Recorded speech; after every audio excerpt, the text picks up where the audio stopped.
안녕하세요. 여기 이 시간 제 이야기를 들어주시는 분이 있다는 것만으로도 참 감사합니다. 저는 올해 63이 된 평범한 엄마이자 아내입니다. 아니, 요즘은 가장이라는 말이 더 맞을지도 모르겠네요. 몇 년 전까지만 해도 남편과 함께 작은 가게를 하며 그럭저럭 살았습니다.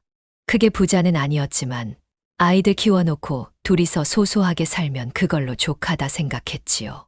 근데 인생이 꼭 그리 흘러가진 않더라고요. 남편이 쓰러졌습니다. 갑작스러운 뇌출혈이었어요. 그날을 잊을 수 없습니다.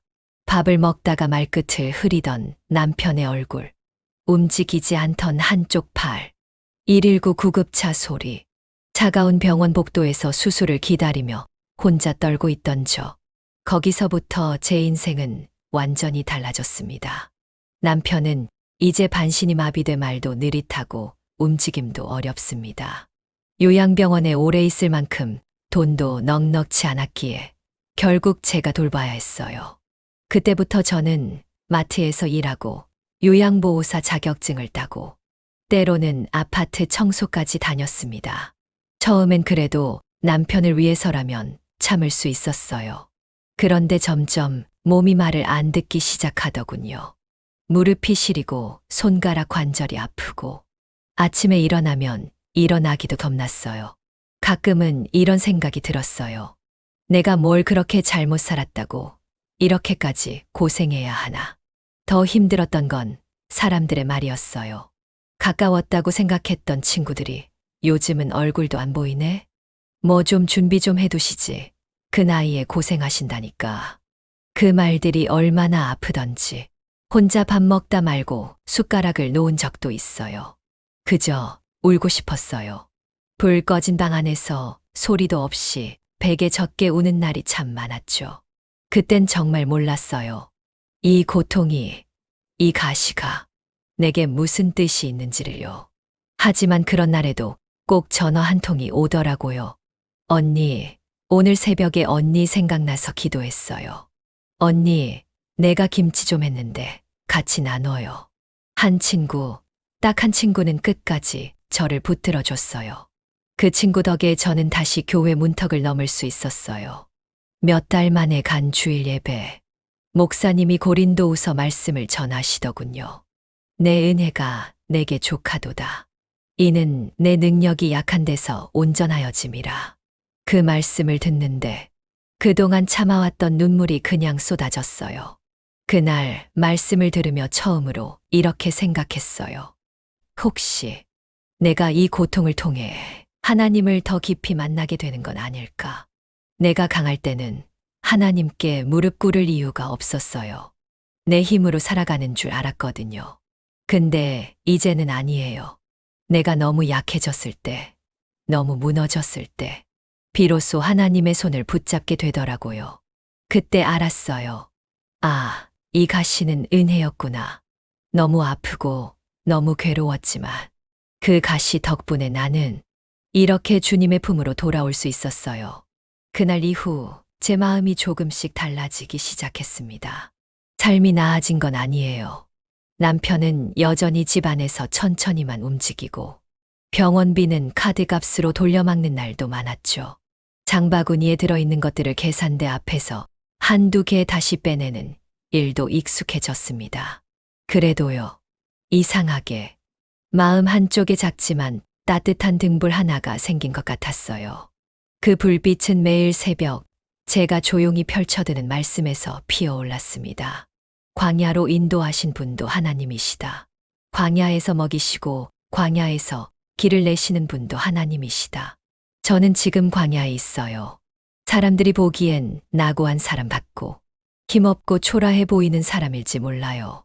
하지만 그 광야 한복판에서 저는 하나님의 별빛을 보았습니다. 그 어느 때보다 하늘을 자주 쳐다보게 되더라고요. 땅에는 기대할 게 없으니까요. 그런데 그렇게 고개를 들다 보니 하늘에 계신 하나님이 보이기 시작했습니다. 광야는요, 자기를 못 봅니다. 너무 어두워서 내 모습은 잘 안 보여요.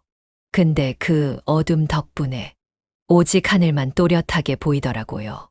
밤마다 말없이 창문을 열고 별 하나하나 바라보면서 주님께 말했습니다. 저 여기 있어요. 그냥 살아있는 거, 그것도 은혜 맞지요?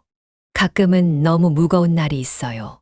세상 사람들이 말로 찌를 때보다 내가 나 자신을 탓할 때가 더 아픕니다. 내가 좀 더 부지런했더라면, 내가 남편을 말렸어야 했는데, 내가 그때 돈을 아꼈더라면, 그럴 때마다 말씀이 또 제 마음을 붙잡아 줍니다. 사단은 끊임없이 너를 정죄하지만 성령은 너를 사랑으로 끌어안으신다. 그 말에 얼마나 울었는지 몰라요. 내 안에 끊임없이 올라오는 죄책감과 절망을 하나님이 껴안아 주신다는 그 사실이 진짜 위로였어요. 그런데 참 신기하죠.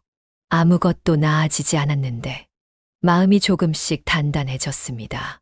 내가 이 길을 혼자 걷고 있는 게 아니라는 걸 하루하루 느끼게 되니까요. 마트에서 무거운 박스를 옮기다가 허리를 삐끗했던 날이 있어요. 그날따라 손님은 끊이지 않았고 담당자 눈치는 왜 그렇게 보이던지 퇴근하고 지하철역 의자에 주저앉아 아무 말도 못하고 앉아있는데 갑자기 핸드폰에서 찬양이 흘러나왔어요. 실수로 눌린 거였는데요. 주님 손 놓고는 하루도 살 수 없는 곳 광야.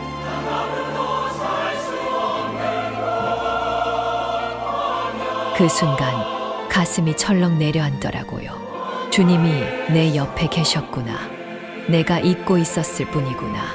그날 이후로는 작은 감사도 잊지 않으려 노력합니다. 남편이 한 손으로라도 밥 숟가락 드는 날, 아이에게서 짧은 안부톡이 오는 날, 계산대에서 손님이 고맙습니다 웃으며 말해줄 때, 그 모든 게 광야에 내리는 하나님의 은혜라는 걸 이제는 압니다. 사람들은 저를 보면 참 약한 사람이라고들 해요. 남편 돌보느라 지쳐 보이고 마트 앞에서 유통기한 스티커 붙이는 내 손이 떨리니 저분은 힘들겠다 싶은 얼굴이겠지요. 맞아요. 저 약한 사람입니다. 몸도 약하고 마음도 약하고 돈도 체력도 자신감도 다 약해졌습니다. 하지만 요즘은요, 이렇게 말합니다. 약했기에 주님을 만났습니다. 내가 강했더라면 주님 없이도 살 수 있을 줄 알았겠죠. 내가 부족함을 느끼지 않았더라면 기도할 이유도 없었을 겁니다. 며칠 전 교회 주일예배에서 어떤 말씀이 울려 퍼졌습니다. 그러므로 내가 그리스도를 위하여 약한 것들과 능력과 궁핍과 핍박과 곤란을 기뻐하노니 이는 내가 약할 그때의 고탕함이라. 그 구절을 들으며 정말 머리 숙여 눈물 흘렸어요. 주님은 세상이 말하는 강함을 원하시지 않더군요. 주님은 우리의 약함을 통해 당신의 능력을 머물게 하시더라고요. 저는 이제 예전처럼 돈이 많거나 몸이 건강하거나 사람들 앞에 당당하게 서 있는 건 아니에요. 그런데 그 어느 때보다 풍성하게 살아있다고 느낍니다. 왜냐고요? 하루하루가 은혜 덩어리거든요. 숨 쉴 수 있는 것도, 밥 한 숟갈 맛있게 넘기는 것도, 남편과 손 꼭 잡고 기도할 수 있는 이 저녁도 모두 은혜입니다. 사람들이 그래요. 하나님 믿으면 복 받는 거 아니에요. 이렇게까지 힘든데 뭘 믿는 거냐고. 그럴 때 저는 조용히 웃으며 대답합니다. 그 힘든 것 덕분에 나는 오히려 하나님을 더 가까이 느낄 수 있었어요. 복이요? 있지요. 눈에 보이는 복보다 훨씬 깊고 따뜻한 복. 내가 약할 때 곁에 계신 주님의 능력. 그게 저에겐 가장 큰 복이었습니다. 이제 가시는 여전히 내 안에 있습니다. 완전히 뽑히지 않았어요. 가끔은 욱신거리고 가끔은 또 서러움에 울기도 해요. 그런데요, 그 가시가 이제는 두렵지 않습니다. 왜냐면 그 가시 덕분에 나는 주님의 품으로 돌아왔고 그 품 안에서 참된 위로와 기쁨을 알게 되었으니까요. 지금도 여전히 광야를 걷는 분들이 많으실 거예요.